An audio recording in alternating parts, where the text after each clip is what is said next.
राजस्थान का भानगढ़ किला भारत के सबसे खौफनाक और रहस्यमयी स्थानों में से एक माना जाता है। यह किला 16वीं सदी में राजा माधो सिंह द्वारा बनवाया गया था, लेकिन आज यह अपनी डरावनी कहानियों और अलौकिक घटनाओं के लिए प्रसिद्ध है। भारतीय पुरातत्व विभाग ने भी चेतावनी दी है कि सूर्यास्त के बाद इस किले में किसी को प्रवेश की अनुमति नहीं है। भानगढ़ किले के भूतिया होने की कहानी एक तांत्रिक जादूगर सिंघिया से जुड़ी है। सिंघिया को रानी रत्नावती से प्रेम हो गया था, जो अपनी सुंदरता के लिए प्रसिद्ध थी।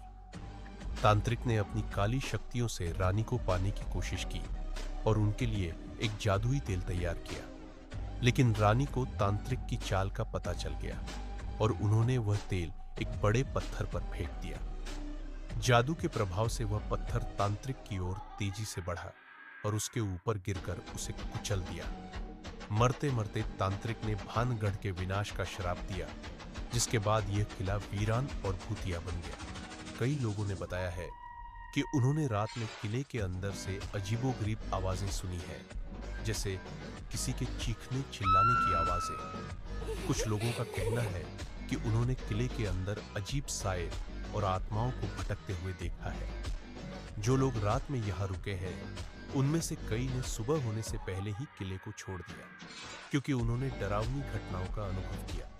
कुछ साल पहले दिल्ली से आए दोस्तों का एक ग्रुप भानगढ़ के खौफ को महसूस करने के लिए रात में किले के अंदर रुकने का साहस कर बैठा। जैसे जैसे रात गहरी होती गई, उन्हें किले के अंदर से अजीब सी आवाजें सुनाई देने लगी। अचानक उनमें से एक ने देखा कि एक साया दीवारों पर धीरे धीरे बढ़ रहा है। कुछ ही देर में उन्होंने महसूस किया कि ठंडी हवा का एक झोंका उनके पास से गुजरा और उनके कानों में किसी के बुदबुदाने की आवाजें आई। डर के मारे उनका कलेजा कांप उठा और उन्होंने तुरंत किले को छोड़ने का फैसला किया। आज भी बना हुआ है रहस्य। आज भी भानगढ़ किला रहस्य और खौफ से भरा हुआ है।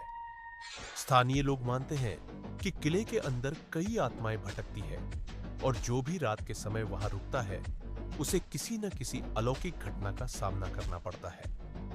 भारतीय पुरातत्व विभाग ने किले के बाहर चेतावनी बोर्ड लगा रखा है, जिसमें साफ लिखा है कि सूर्यास्त के बाद इस किले में किसी को प्रवेश की अनुमति नहीं है। भानगढ़ की यह कहानी आज भी लोगों के दिलों में डर और खौफ पैदा करती है और इसी वजह से यह जगह भारत के सबसे डरावने स्थानों में से एक मानी जाती है।